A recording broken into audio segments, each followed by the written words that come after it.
이제 마태복음에 있는 말씀 큐티를 통해서 보게 되는데, 오늘은 특별히 예수님의 탄생에 대한 이야기, 그리스도가 어떻게 나셨는지에 대한 이야기를 성경은 기록해내고 있습니다. 고대 유대인들은 결혼하기 전에 약혼을 먼저 하는 것이 이렇게 풍습이었습니다. 약혼식은 여러 증인들 앞에서 서로 맹세로서 상대방과 결혼하는 그런 서약을 의미하는 의식이에요. 근데 유대인의 이 약혼식은 오늘의 약혼식과는 달리 아주 법적으로 구속력을 가지고 있어요. 이제 정식으로 결혼하는 그 일과 동시에 서로 함께 동거하여 생활할 수 있는 그런 이렇게 법적인 부부 사이의 관계를 맺는 그런 법적인 구속력을 가지고 있습니다. 오늘 본문에 보니까 약혼한 요셉을 이미 남편으로 이렇게 칭하고 있어요. 19절에 보면 그의 남편 요셉은 이라고 하면서 이미 약혼한 상태의 사람을 남편으로 취급하는 것을 알 수가 있죠. 그럼 마리아를 아내로 칭하면서 20절에 또 나와요. 이 일을 생각할 때 요셉 주의 사자가 현몽하여 이르되 다윗의 자손 요셉아 내 아내 마리아 데려오기를 무서워하지 마라. 우리가 쉽게 생각할 때 약혼은 결혼하고 조금 다르게 생각하는데, 그 당시 사람들은 약혼을 결혼과 같이 법적 구속력을 갖는 그런 아주 엄중한 예식으로 취급을 했다는 거예요. 그런데 이상한 소리가 들립니다. 약혼을 하고 나서 한 번도 함께 이렇게 동거하지 않았는데 갑자기 마리아가 임신했다는 소식이 들려오게 됩니다. 정원 관계에 있는 마리아가 요셉과 동거하기 전에 임신을 했다. 이것은 누가 봐도 의심할 수밖에 없고, 이거는 모세율법에 의하면 부정한 행위로 정조를 이룰 뿐만이 아니라 간통죄로 취급돼서 아주 돌에 맞아 죽는 엄중한 극형에 처해지게 됩니다.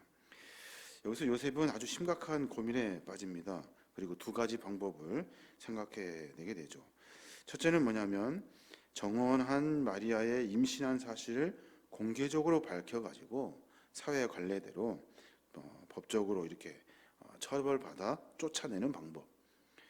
또 하나는 파혼 증서를 조용히 써주어서 조용히 마리아를 버리는 거예요. 그리고 그가 어떻게 되든지 상관하지 않는 거죠. 고민하다가 요셉이 두 번째 방법을 선택합니다. 내가 마리아를 사랑하고 또 안타깝지만 파혼 증서를 써주어서 조용히 관계를 끊고자 했던 거죠. 그때 어떤 일이 벌어집니까? 성령께서 그 요셉의 꿈에 나타나게 됩니다.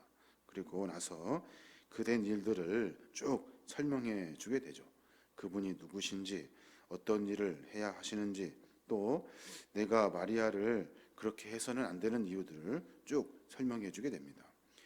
특별히 본문의 말씀에 보면 예수님이 어떤 분인지에 대한 자세한 이야기를 설명해 주고 있어요. 예수님은 어떤 분이십니까? 예수님은 성령으로 잉태되시고 사람의 아들로 태어나신 참 인간이셔요. 참 이해하기 어려운 본문이고 말인데, 성령으로 잉태하셔서 사람의 아들로 태어나신 참 인간. 오늘날 우리가 사도신경으로 매번 고백하고 있지 않습니까? 이는 성령으로 잉태하사 동정녀 마리아에게 나시고, 이 고백이 그 뜻이에요. 나 같은 죄인을 구원하기 위해 영광스러운 하늘 보좌를 떠나셔서 낮고 천한 이 땅에 인간의 몸으로 오신 분이 바로 예수님이시라는 거예요. 왜 오셨냐는 거예요. 왜냐하면 인간의 몸으로 오셔서 죄 없으신 분이 인간의 몸으로 오셔야 죄 많은 인간의 죄를 속죄할 수 있기 때문에 그래요. 죄의 싹은 사망이기 때문에 인간은 그 누구도 인간 스스로의 죄를 사할 수가 없어요. 로마서에도 기록되어져 있죠. 의인은 없나니 하나도 없으며 유대인이나 헬라인이나 다 죄 아래 있느니라. 모두가 다 죄인이에요. 그러니까 죄인이 죄인의 값을 치를 수가 없어요. 그래서 이 하늘에 계신 하나님께서 자기 아들, 죄 없으신 독생자 예수 그리스도를 이 땅에 보내어 주셔서 낮고 천한 그 인간의 몸, 그 몸에서 참 인간으로 태어나셔서 그 십자가의 사명을 감당하게 하신 겁니다. 그 일로 하여금 예수님은 마리아의 몸에 태어나게 되고 이 신비로운 역사의 일들을 통해서 하나님의 구원의 역사가 이루어지게 되는 겁니다.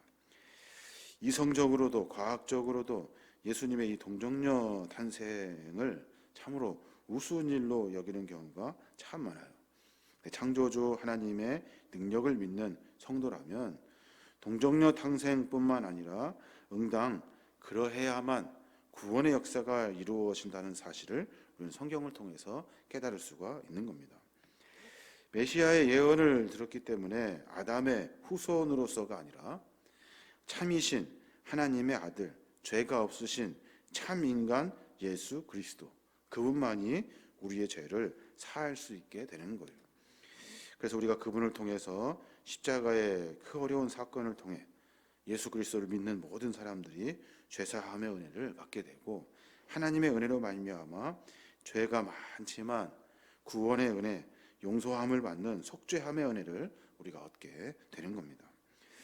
또 하나 가만히 생각해 보면 하나님은 어떤 분이십니까? 하나님은 언약대로 임마누엘 하나님으로 우리에게 오신 하나님이셔요.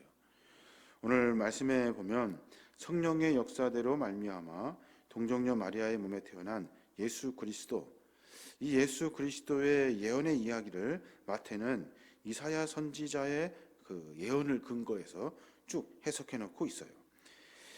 보라 처녀가 잉태하여 아들을 낳을 것이요 그 이름을 임마누엘이라 하라. 이 말은 이사야 7장 14절에 기록된 말씀이죠. 오늘 여기 있는 말씀도 마찬가지예요. 23절에 보면 보라 처녀가 잉태하여 아들을 낳을 것이요 그 이름을 임마누엘이라 하리라 하셨으니 이를 번역한즉 하나님이 우리와 함께 계시다 함이니라. 예언의 말씀대로 약속하신 대로 그대로 이 땅에 하나님의 거룩한 말씀을 이루셔서 구원하실 예수 그리스도 메시아를 우리에게 보내주신 거예요. 선지자 이사야의 이 예언은 1차적으로 그 당시의 시대 정황상으로 봤을 때 참으로 암흑한 그런 시대죠.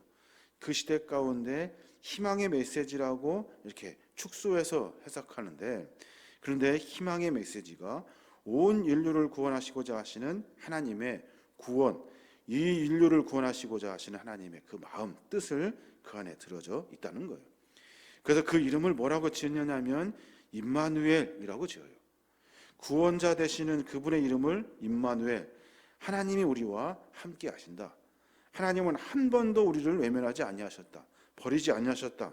늘 하나님은 우리와 함께 하신다 하는 그 이름을 예수 그리스도 메시아 그분의 이름으로 우리에게 가르쳐 주시고 표현해 주신 거예요. 말씀은 육신이 되어서 우리 가운데 거하시고 우리가 그 영광을 보니 아버지의 독생자의 영광이요 은혜와 진리가 충만하더라 그랬어요. 이 말씀은 육신이 되어 우리 가운데 거하셨어요. 누가? 하나님의 아들 참 인간이신 예수 그리스도. 왜 그분이 우리에게 오셨습니까? 약속하셨거든요. 우리를 한 번도 놓지 아니하시고 끝까지 함께 하신다 약속하신 하나님, 아브라함부터 이어져 내려오는 계속 믿음과 신앙의 가문, 가족, 그리고 부족, 국가 모든 것들이 하나님과 함께 동행함으로 이루어지는 하나님의 함께 하심의 역사를 우리가 예수 그리스도 그분의 이름을 통해서 또다시 확인하게 되는 거예요. 임마누엘, 하나님은 우리와 함께 하신다 하는 뜻. 그 하나님을 우리에게 그대로 보여주고 있는 겁니다. 약속하신 대로, 그분이 계획하신 대로, 우리에게 말씀하신 대로 그분은 그 일을 반드시 이루시는 분이셔요. 우리가 예수 그리스도의 탄생은 결코 계획 없이 이루어진 우연히 사건이 아니에요. 그리고 또 말도 안 되는, 이성적으로 과학적으로 설명할 수 없다 하여서 그것을 유치한 만화와 같은 이야기로 취급할 일도 아니에요. 성경은 1.1액의 오류도 없이 하나님의 계획과 뜻에 따라서 그분의 약속대로 이루어지는 역사가 성경의 역사고, 그 성경의 역사에 살고 있는 사람들이 바로 우리 인류, 우리 인간이라는 거예요. 성부 하나님의 이 철저한 계획과 경륜에 의해서, 성자 예수님의 절대적인 순종과 겸손에 의해서 성령의 역사로 말미암아 우리를 죄의 늪에서 구원하시고자 하시는 것이 창세 전부터 계획되었던 하나님의 계획이라는 거예요. 그래서 갈라디아서 4장 4절에 때가 차매라고 말하면서 이제 때가 되었다. 우리 모두가 다 구원받을 때가 되었다라고 선포하면서 그때에 함께 믿음과 신앙의 대열에 서자라고 선포하고 있는 거예요. 오늘 하루의 삶을 한번 우리가 깊이 점검해 봐야 합니다. 오늘은 특별히 예수님이 어떤 분이신지에 대한 시작의 시점에서 주님을 깊이 생각하고 묵상해 봐야 하는 거예요. 주님은 성령으로 잉태하셔서 사람의 아들로 태어나신 참 인간이셔요. 그래서 우리의 죄를 사하실 수 있어요. 죄인을 사하시려고 그분 스스로 죄 없으신 그분이 인간의 몸으로 오셨고 인간으로 말미암아 인간의 죄를 씻으시려고 십자가의 사명을 감당하신 거예요. 또 하나님은 어떤 분이십니까? 하나님은 약속하신 것을 반드시 이루시는 분이셔요. 그러니까 매번 말씀을 보며 하나님의 약속을 확인해야 돼요. 하나님이 우리 인간에게 어떤 약속을 하셨는지 확인해서 찾아가지고 약속을 붙들고 기도할 수 있어야 하는 거예요. 그때 우리는 하나님의 은혜를 만나게 되는 겁니다. 오늘 하루 가운데 이런 은혜로 말미암아 하나님을 더 많이 고민하고 우리의 삶의 모습을 정비하고 또 예수님과의 관계를 더 깊이 해냄으로 말미암아 우리 믿음과 신앙이 마지막 천국으로 들어갈 때까지 자라고 성숙하고 그리고 다듬어지는 우리 모든 믿음의 종들 되시길 주님의 이름으로 축원합니다.